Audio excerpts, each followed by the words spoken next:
Original.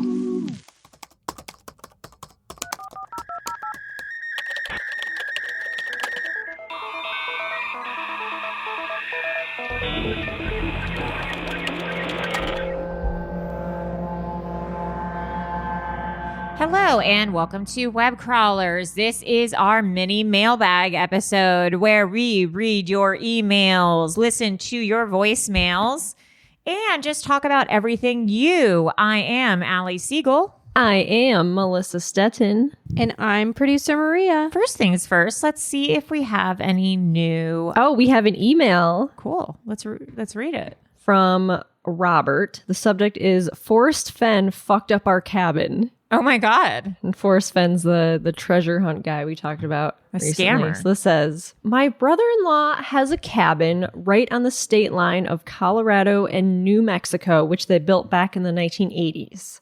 It is wildly off-grid. It has solar panels that charge lead-acid batteries and water storage tanks that are fed by snowmelt runoff.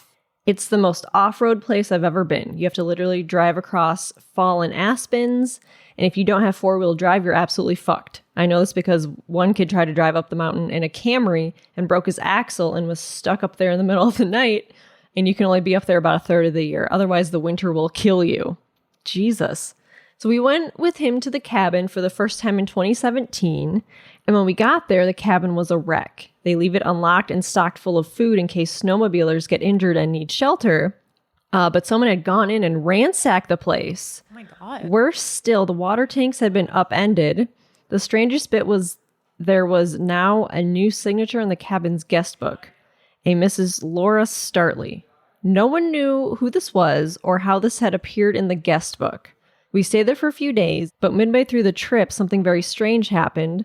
Someone came walking out of the woods and approached the cabin. I can't express enough how strange this was. It's miles between each cabin there, and the terrain is almost entirely vertical. It's some straight up Lord of the Rings shit. Seeing this person, an upper middle-aged lady, was like being on the moon and having someone walk up behind you, and it was enough to get us all on the front porch.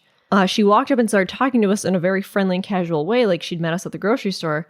We cautiously responded, and she calmly told us she'd broken into a cabin further up the mountain and had been living there until the owner had come back and pulled a gun on her. She said she'd planned to pay him off after she found the buried treasure, which made me think she was insane.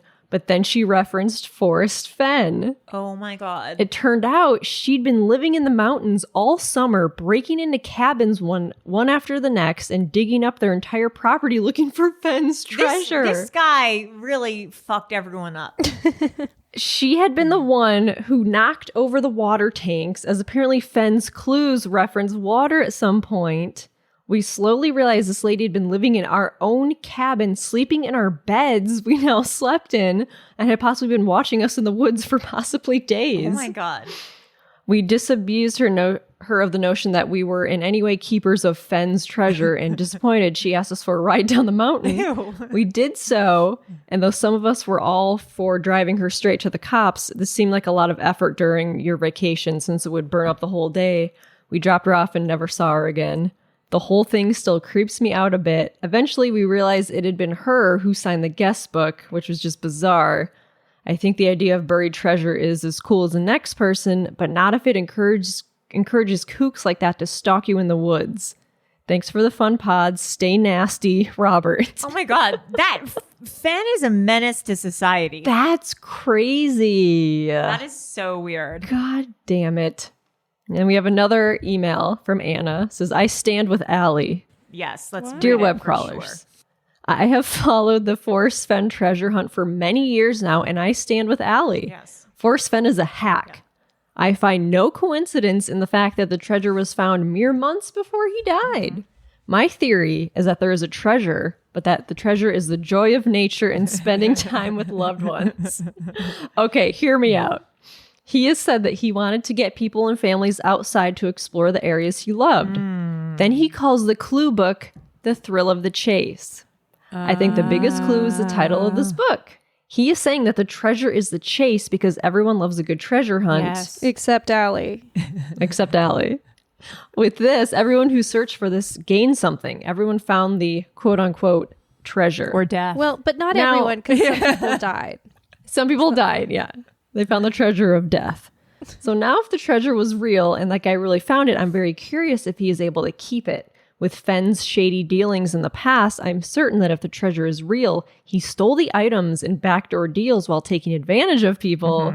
I'm really wondering if the guy who found it goes to sell, if he will get to keep it. My thought is that dealers or museums will come forward and say that the treasures are missing or stolen artifacts from their collections. With that said, I did get my whole office in on the hunt, and we made maps together, ruled out places, and still have a group text, just treasure updates. Allie speaks the truth, Anna. Oh my God, that's That's crazy. interesting. Yeah, I do agree that it's probably the chase, and I also don't think probably that the treasure exists. Like, I think that it was never actually found. And then Anna, she emailed back again. She's like, okay, just emailed you guys about Forrest Fenn. And I got so worked up, I forgot to mention the gold and silver dealer in Michigan who created a treasure hunt around the state during quarantine. Oh, that's fun. Oh. Now, this is putting riches to good use. At the beginning of quarantine, this guy had to close his shop and use this time to go on a road trip with his wife. They hit $1 million in gold, silver, and jewels along the way, and say each location is worth at least $1,000, and they're slowly releasing clues to each location. Holy shit. Whoa. This article says Michigan jeweler plans Willy Wonka-inspired treasure hunt for $100,000 in gold and silver. Oh, so this is like 10 people who find silver tickets are able to compete in a 7-day treasure hunt that starts on June 1st, 2021. See, that's fun. Like, that's real and that's fun. Like, this other guy was a freak. Wow. So this guy claimed over the summer he buried $1 million in gold, silver, jewels, and antiques. And so far 100,000 of that has been found. Oh, wow. And in the meantime, chocolate bars on sale for $10 each from the Treasure Quest website.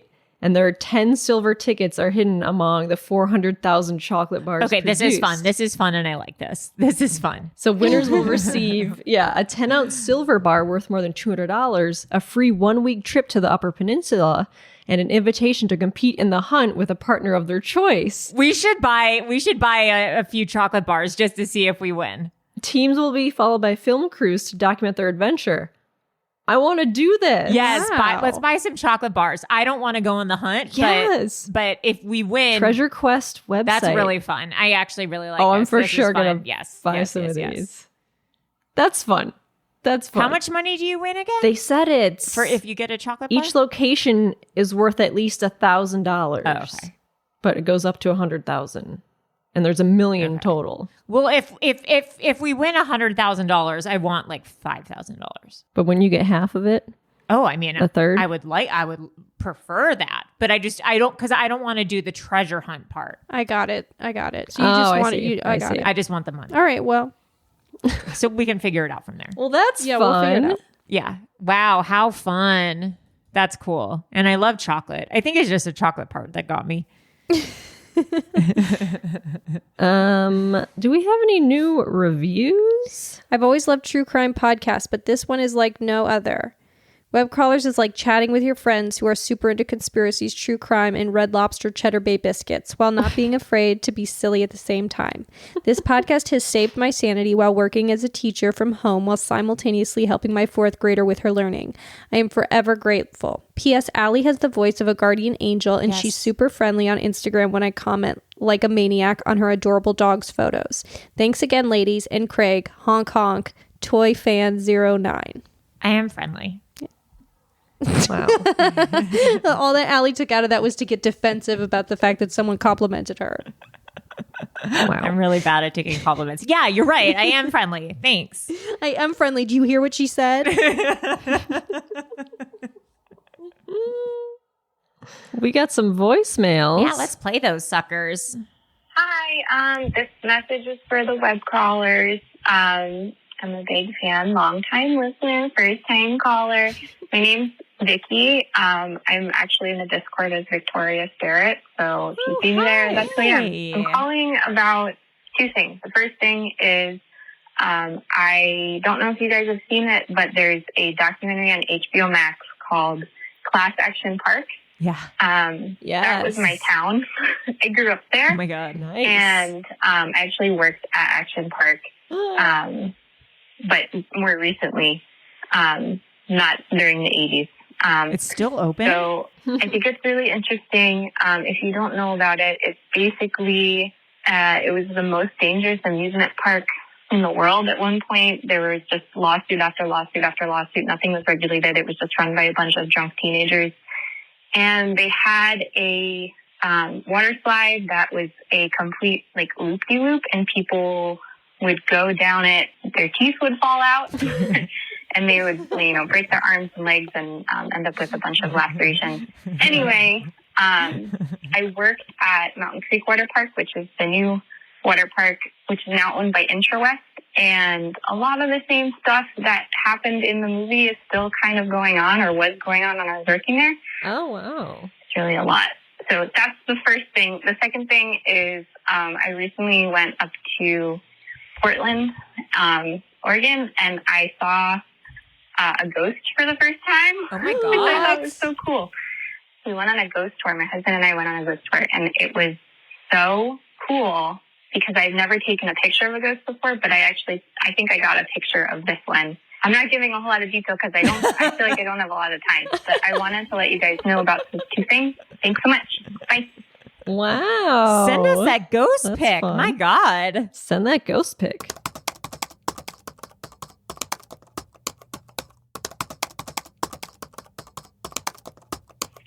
Hello, this message is for the web crawlers. Two things from two recent episodes. One, it would be incredible if you did an episode on bad dreams, like the person who called in about his nightmare. Sure. It's just interesting to me how many people have really strange nightmares, and like how much of it is real life and how much of it isn't. Like just quick example, growing up, I used to have a recurring nightmare that was slightly different every time, but the main thing that was recurring was the fact that aliens took me to a place in the woods, and it was a very distinct, specific place every single time, the same place. So for a while I thought, was I abducted? Maybe. Maybe not. Because the other weird dreams that I would have was that Bigfoots would come into my house and they'd beat up me and my family, and I would wake up with bruises and stuff all over my body. Yes, she did. She woke up with My bed bruises. was tucked in a corner, and I probably was thrashing up against the wall. And Oh my God. So that's about nightmares. It'd be interesting to hear what crazy nightmares other people have. And the second thing was about nicknames. And you mentioned how Dick is short for Richard. Well, I just want to give a real quick story about a friend of mine. Unfortunately, his father just recently passed away, and they're both named Richard. And Rick Sr., they went by Rick for Richard.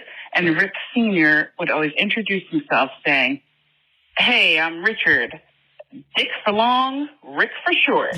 And that was what he said. So R.I.P. Rick Sr. And that's all. I like it. Hi, Jeb. Okay, bye, girls. Hi, Jeb. Dick for long, rich for short. That's pretty good. Yeah, I feel like we should do like a nightmares, recurring dreams type episode or something where people Also, can like... Carl Jung had so much to say about the importance of dreams, like a dream analysis. I'd be interested. I have a friend who goes to a dream analysis like therapist. What? Yeah, isn't That's a thing? Yeah, like it's like a Jungian therapist who like analyzes her dreams. Oh, interesting. I don't know, man. I don't know, man. Okay, I don't know, voice man. mail. I don't Hey know. guys, this is for web crawlers. So I just wanted to share a weird story that happened with my family. And yeah, I don't really know if this aligns with any of the episodes that we've talked about, but it was like a ghost situation. So we walked into my house. It was me, my mom, my sister, and my little sister's best friend. And we like start flipping on lights. And then we flip on the light to walk into our living room, and then there's a long hallway. And we all turn to the right, no joke, and see a fucking little kid, like an old-timey little kid, No. with like a nightgown and a Nope. sleeping hat. No fucking joke. But it was like it was translucent and we were like adjusting to the light. And we literally all look over and look at it, and we look at each other, and we're somehow so weirdly like nonchalant about it. Like, did you guys see something? And we were all just sort of like, yeah, that was weird. And we never even fucking talked about it for another probably like years after that. Oh my God. But anyway, it was super weird. I feel like we all thought like that we were like inventing it and overreacting, so we didn't want to like make a big deal about it. But when we later, like years later, talked about it, we all had the same memory about it. Like, how fucking weird is that? That was weird. We didn't feel like scared or weirded out or anything. So I don't know. Anyway, love you guys. You're my little honey bunch sugar plum. Can't wait to hear your next episode. Bye. That's crazy. Wow. I love the bonnet. Old timey kids wearing sleep hats. That's classic ghost stuff. Classic ghost. Get the hell out of here. Yeah, no thanks. Okay. Voicemail? Okay, I just called a minute ago, but I wanted to say that I literally had the hardest time finding this phone number. And when I had heard people on the podcast complain before about not being able to find the phone number, I was like, okay, you morons. They literally sing it in every episode. But apparently, when you're stoned and in bed, you forget the prefix to the jingle, the 626. So anyway, eventually I found it on Twitter. Okay, love you guys. Bye. I hope that all of our listeners buy Feels. Yeah, Although Feels has no THC. Right. that's right. But they do have a phone number you can call, and they'll walk you through the entire CBD process. Yes. Isn't that right? Yes, they do. That's right. This message is for the web crawlers. Boy, what up, guys? Ooh, it's Becca. I had to hit pause on this episode with Craig's synchronicities because what the fuck? I'm like driving home from picking up dinner, and I'm going through downtown Woodstock. And what do you guys bring up but Dick Tracy? Uh-oh. I'm sorry, what? I just drove past the fucking Dick Tracy Chester Gold Museum, and there's like, he has history in Woodstock. There's like Dick Tracy Way and Dick Tracy Way Park. No. And I just triangulated myself, but I don't even care. But also, we talked about this a couple weeks ago on the Discord because I posted a picture of a mural of like Dick Tracy was like the big one in the front, but the reason I posted it was because we were talking about Groundhog Day and Bill Murray, because Groundhog Day was actually shot in Woodstock, and there's this mural by the movie theater. And anyway, I just thought that was kind of fucking crazy. And I've called about glitches before, and also I've called into the live. I think you probably maybe remember me. I've called into the live show before with myself and with my friend Betty, and I have an alien story for you, but I can't tell it to you without Betty. So we'll talk again soon. I love you guys. Keep doing what you're doing. Honk, honk. Okay, I have to go finish listening to this episode. Love you. Bye. That's crazy. I love Rosie and Betty. Becca. Becca and Betty. Oh, I thought it was, oh. There is a Becca and Betty. Rosie. A There is a Rosie's Rosie, another but this is listener. Becca and Betty. They have the same vibe, Oh, I okay. think, Rosie and Becca. Hi, Yeah. this message is for the web crawlers.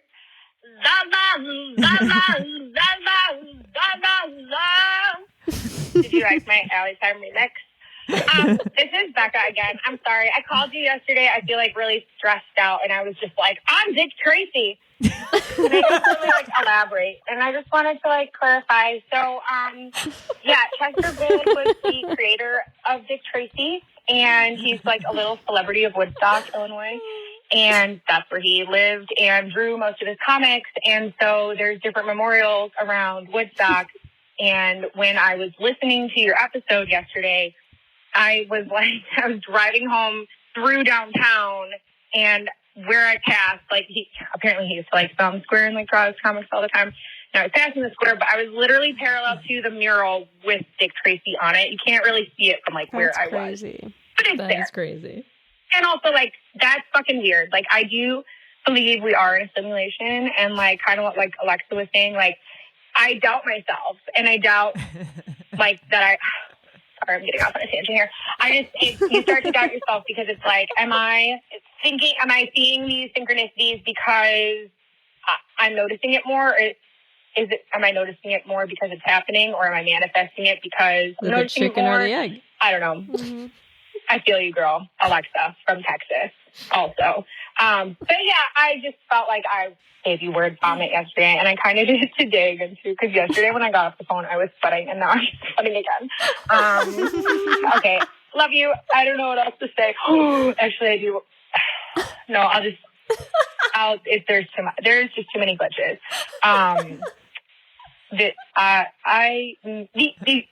Okay, I'm just gonna go. I'm sorry, it was a long day. Okay, I love you. Bye. I love her. I'm obsessed so much. with her. How do I be friends with her? She feels like my kindred spirit. Hi, I'm calling for web crawlers. This is Olivia from Atlanta. Something extremely bizarre happened to me today, and I feel like y'all would appreciate this because I just don't know what to make of it. So I went to the post office to mail a few things, and I sat in my car for a second before getting all my stuff together, and then I look up out the window, and I see this woman just standing in front of my car, and I'm in a parking spot right in front of the post office. Oh. And she has blue face paint on, Avatar. 3 purple painted stripes on each side of her face. She was an older Black woman, and she was just standing there humming what sort of sounded like a Native American chant. That's the only thing I could relate it to. So I was just kind of sitting there, just taking it all in for a moment, trying to figure out, should I wait in my car a few seconds? And then this guy walks out of the post office, very average looking. He's got like a beige sweater on that looks like your regular dad or next door neighbor. And he hums it back to the woman. What? It's the same thing that she was humming. He hums it right back, even though he had been inside, obviously. So I don't know if you could hear the humming inside. I don't know how he knew it all. And then he just turned right and walked away. And then a few seconds later, she turns left and just walks away. So they didn't know each other. Was this a weird glitch? I have no idea what to make of it. She was also wearing a purple zip-up sweatshirt, if that's important. But if anyone in the Atlanta area has also experienced this strange humming and face paint, call into web crawlers. Let me know, because I don't know if I hallucinated that, if I need to get my apartment tested for carbon monoxide. Who knows? But anyway, I love the podcast. Just wanted to share this bizarre thing that happened to me today. All right, bye. Oh my God, What? that's crazy. That was, I'm going to go ahead and say that was a glitch in the Matrix. Unless it was just like a familiar song that people know that she just didn't know. But that's really weird. That's so weird. Okay, well, that is it. Thank you so much for all your emails and your voicemails per usual. We love them so much. And the more we hear from you guys, the more we just like want to be your friends. It's weird. Anyways, I am Allie Synchronicity Siegel. I am Melissa humming in a parking lot, Stetton. And I'm Maria Dick Tracy Blasucci. More like hummers in a parking lot. Oh, All hell right. yeah. Like blowjobs. Okay, bye. Bye.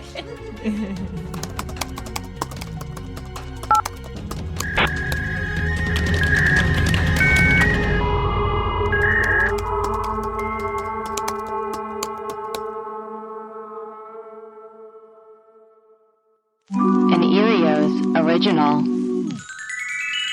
Powered by Acast.